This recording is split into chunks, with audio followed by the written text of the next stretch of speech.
በድሮ ዘመን በአንድ ትልቅ ግዛት ውስጥ የሚኖር ጥበብን የሚወድ አንድ ንጉሥ ነበር። ይህ ንጉሥ በግዛቱ ውስጥ ላሉ ሰዓሊያን ሁሉ አንድ የሚገርም ፈተና አቀረበ። እንዲህም አላቸው፣ እውነተኛ ሰላም ምን እንደሆነ በስዕል ለሚገልጽልኝ ሰዓሊ በግዛቴ ታይቶ የማይታወቅ ትልቅ ሽልማት እሰጣለሁ አላቸው።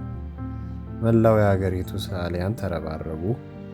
እያንዳንዳቸው ሰላምን በተለያዩ መንገዶች ሳሏት። በመጨረሻም በመቶዎች ከሚቆጠሩ ስዕሎች መካከል ሁለቱ ብቻ ለፍጻሜ ቀረቡ። ንጉሡም በእነዚህ ሁለት ስዕሎች መካከል ያለውን ልዩነት ለማየት በአደባባይ እንዲሰቀሉ አደረገ። የመጀመሪያው ስዕል ፍጹም ውብ ነበር። መስታወት የሚመስል ቅንጣት ታክል ሞገድ የሌለበት ሰማያዊ ሐይቅ ይታያል። በሐይቁ ዙሪያ ያሉት ግዙፍና ረጃጅም ተራሮች በውሃው ላይ ቁልጭ ብለው ይንጸባረቃሉ። ከላይ ያለው ሰማይ ጥርኝ የሚያክል ደመና የሌለበት ጥራት ያለው ሰማያዊ ነው።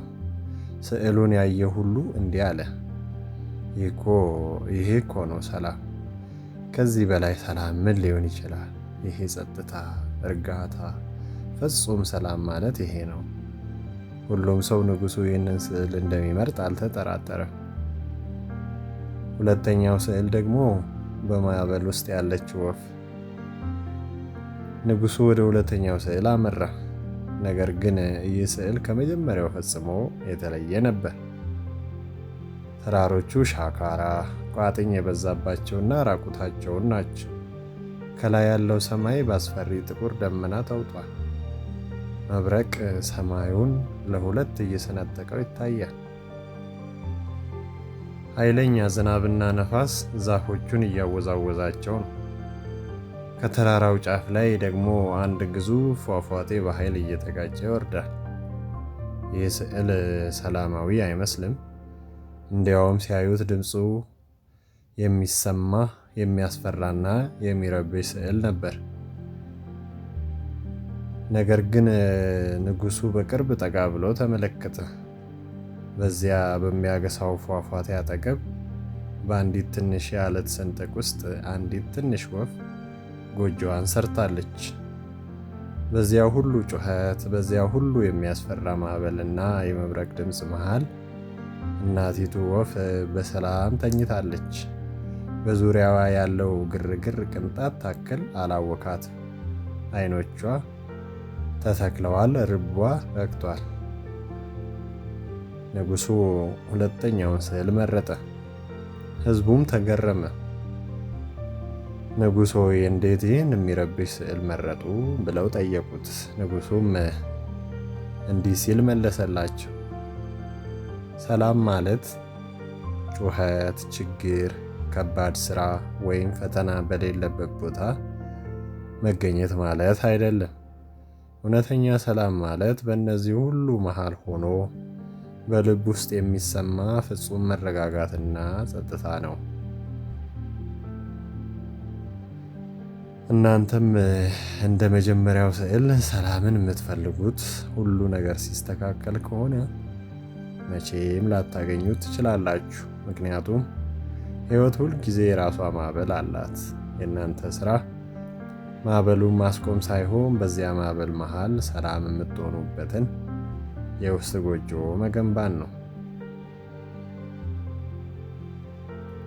እሺ፣ ታሪኩን ሰምተናል። ነገር ግን እንደዚያች ወፍ መሆን አልቻልንም።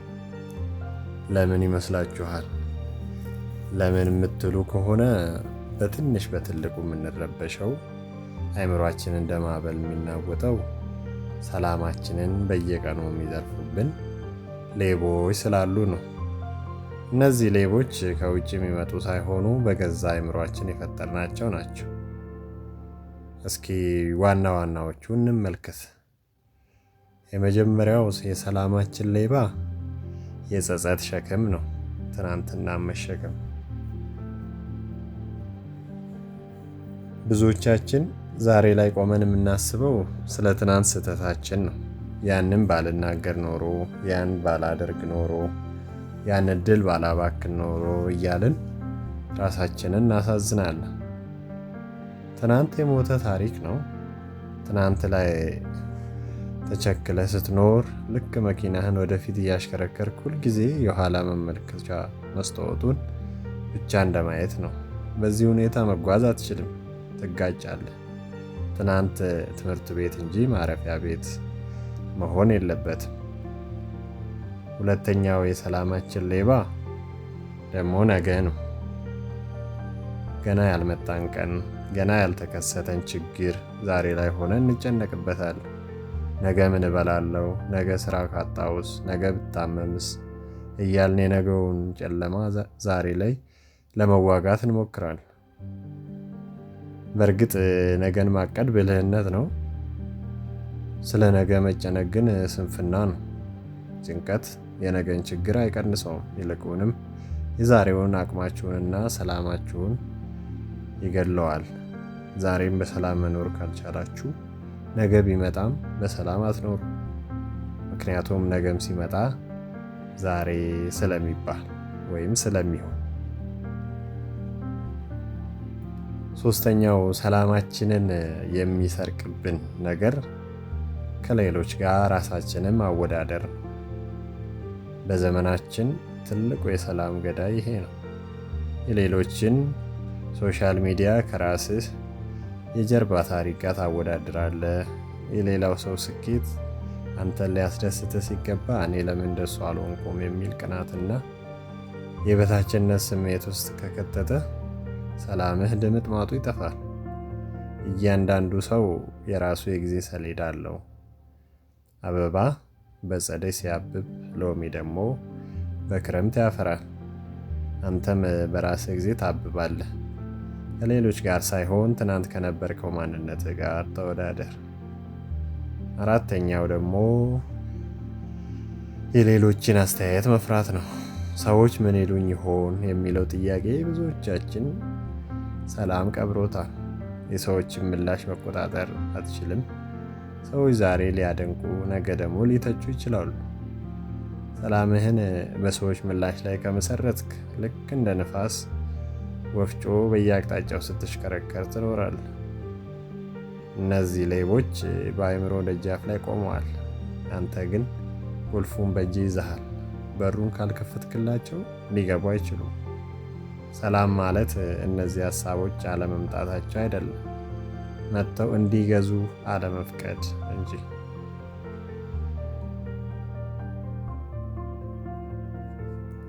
እስካሁን ሰላማችንን የሚሰርቁትን ሌቦች አይተናል። አሁን ደግሞ ጥያቄው እንዴት አድርገን ነው ሰላማችንን የምናስመልሰው የሚለው ነው።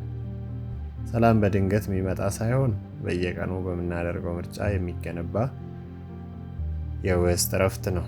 እነዚህን 4 ቁልፍ መንገዶች እንመልከት። የመጀመሪያው ራስን መቀበል ነው። ብዙ ጊዜ የምንሰቃየው መቀየር የማንችላቸው ነገሮችን ለመቀየር ስንታገል ነው። ለምሳሌ ያለፈ ታሪክ፣ የሰዎችን ባህሪ ወይም በዓለም ላይ የሚከሰቱ ድንገተኛ ክስተቶችን።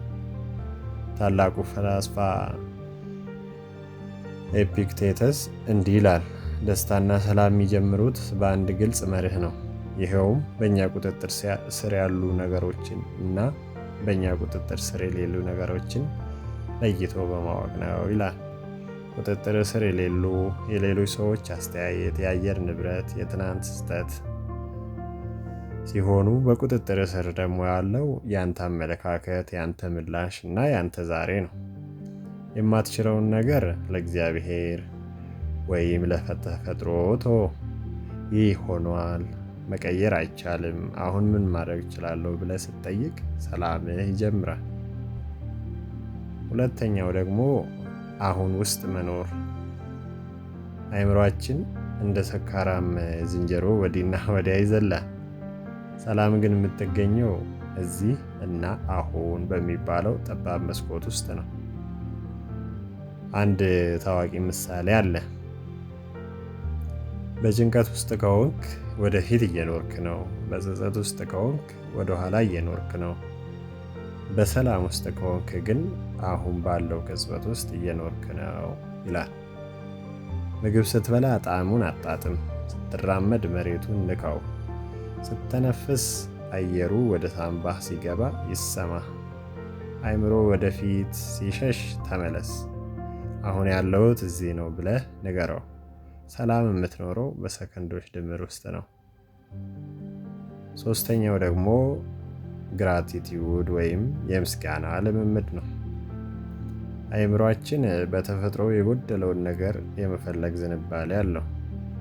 100 መልካም ነገር እያለን አንዷ የጎደለች ነገር ሰላም ትነሳናለች። ምስጋና ግን አመለካከታችንን ከጎደለን ነገር ወደ ተረፈን ነገር ያዞረዋል። በየቀኑ ጠዋት ስትነቃ ወይም ማታ ከመተኛት በፊት 3 የምታመሰግንባቸውን ትናንሽ ነገሮች ዘርዝር። ምስጋና ባለበት ቦታ ጭንቀት መቀመጫ የለውም። ምክንያቱም ልብ በሀብቱ ሲረካ ለፍርሃት የሚሆን ቦታ አይኖረውም። አራተኛው ደግሞ የይቅርታ ኃይል ነው። ይህ ምናልባት ከሁሉ የከበደው ግን ደግሞ ከሁሉ በላይ ነፃ የሚያወጣው መንገድ ነው። ቂም መያዝ ማለት የሌላውን ሰው በደል በራስ ትከሻ ላይ ተሸክመ እንደመዞር ነው። በደሉን የፈጸመው ሰው ተኝቶ ሊሆን ይችላል። አንተ ግን በቂም ምክንያት እንቅልፍ ታጣለህ። ይቅርታ ስታደርግ ያንን ሰው ነፃ አወጣኸው ማለት አይደለም። ይልቁንም ራስህን ከእስር ቤት አወጣ ማለት ነው። ይቅርታ ለራስህ የምትሰጠው የሰላም ስጦታ ነው። እንግዲህ እነዚህ ነገሮች በአንድ ጀንበር ላይሳኩ ይችላሉ፣ ግን በየቀኑ በጥቂቱ ስትለማመዳቸው ውስጣዊ ሰላምህ እንደ አለት እየጠነከረ ይሄዳል። ሰላም ማለት ውጫዊው ዓለም ዝም ሲል ሳይሆን ውስጣዊ ማንነት ረጋ ሲል ነው።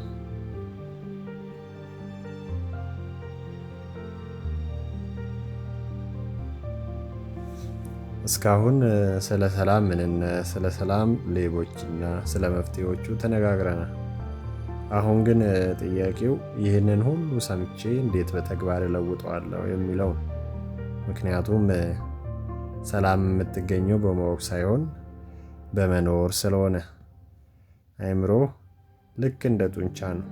የአካል ብቃት እንቅስቃሴ ስታደርግ ጡንቻ እንደሚጠነክረው ሁሉ አእምሮህንም ለሰላም ማለማመድ ትችላለህ።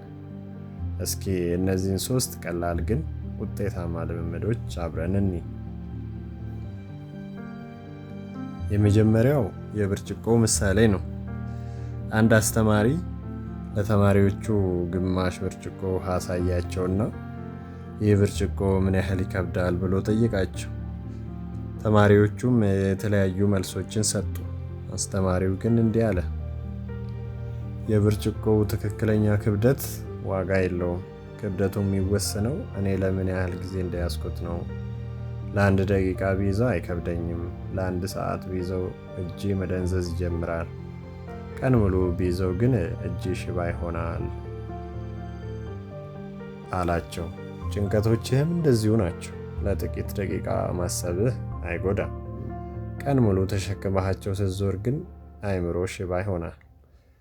ዛሬ ማታ ከመተኛትህ በፊት ብርጭቆውን አውርዳ አስቀምጥ። ጭንቀትህን ለፈጣሪ ሰጥተህ በሰላም ተኛ። ነገ ስትነቃ አዲስ አቅም ይኖርሃል። ሌላኛው ደግሞ የ3 ደቂቃ የዝምታ ጊዜ። በየቀኑ በተለይ በግርግር መሃል ለ3 ደቂቃ ብቻ ሁሉንም ነገር አቁም።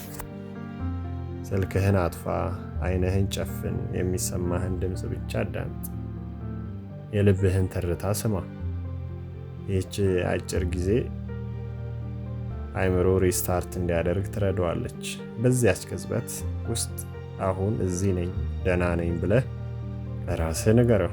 ሰላም የምትጀምረው ከዚች ትንሽ ጸጥታ ነው። ሌላኛው ደግሞ የምላሽ ምርጫ ነው። በህይወትህ የሚገጥሙን ክስተቶች መቆጣጠር አትችልም። ለክስተቶቹ የምትሰጠውን ምላሽ ግን መቆጣጠር ትችላለህ። አንድ ሰው ቢሰድብህ የመናደድ ወይም ይህ ሰው የራሱ ችግር አለበት ብለህ የማለፍ ምርጫው ያንተ ነው። ሰላምህን ለሌላ ሰው አሳልፈህ አትስጥ። የሰላም ቁልፍ ያለው በአንተ እጅ እንጂ በሌሎች ምላሽ ውስጥ አይደለም። የአእምሮ ሰላም ማለት ማዕበሉ እስኪቆም መጠበቅ ሳይሆን በማዕበሉ መሃል መደነስ መቻል ነው። ሕይወት ሁልጊዜም ፍጹም አትሆንም። ሁልጊዜ ፈተናዎች ይኖራሉ። ነገር ግን በውስጥ ያለችው ያች ትንሽ ወፍ በሰላም መኝታዋን እንድትቀጥል ፍቀድላት። ትናንት አልፏል፣ ቶ ነገ ገና አልመጣም፣ አትጨነቅ። ዛሬ ግን በአንተ እጅ ናት። በሰላም ኑራት። የሰላም ምንጭ በውስጥህ ነው። ዛሬ፣ አሁን፣ በዚህ ሰከንድ ሰላም ለመሆን ወስን። ምክንያቱም ካንተ ሰላም በላይ የሚበልጥ ምንም አይነት ዓለማዊ ሀብት የለምና።